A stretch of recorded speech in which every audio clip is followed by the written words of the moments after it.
Hello students. In the last class we have studied about the life history of silk moth. The silkworm weaves itself a cocoon around its body, inside which it develops into a silk moth.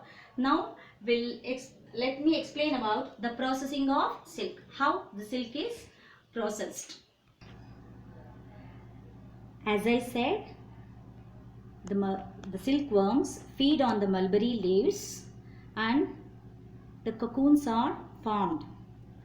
They are kept in a clean bamboo trays, and thus the cocoons formed are used for obtaining silk fibers. Here, a pile of cocoons is used for obtaining silk fibers. Can you see? They are sorting out the good quality of cocoons. The cocoons are kept under the sun or boiled or exposed to steam. See the cocoons so formed, they are boiling the cocoons in a big container. The silk fibers separate out. How the silk fiber is obtained? Can you see here? Can you see the picture?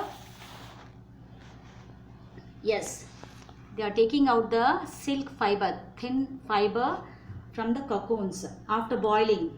This process of taking out threads from the cocoon for use of silk is called reeling of silk.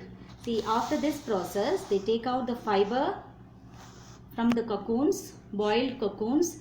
Yes, this is called reeling. Reeling is done in special machines which unwind the threads or fibers of silk from the cocoons. See, they are taking the fibers, silk fibers from the cocoons.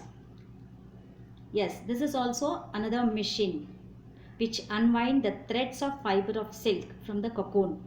Silk fibers are then dyed into desired colors.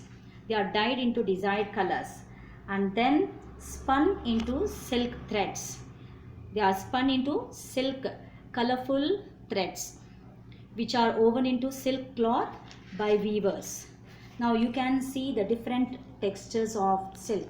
Now the silk yarn thus obtained from the cocoon of the silk moth yield different textures of silk fibers. Yes, some silk is coarse, smooth, shiny, etc. Thus, tussar silk, muga silk, kosa silk, there are varieties of silk. They are obtained from the cocoons spun by different types of silk moths. Usually, the most common silk moth is the mulberry silk moth, the silkworm which feeds on the mulberry leaves. The silk fiber from the cocoon of this moth is very soft and shining and elastic and can be dyed in beautiful colors.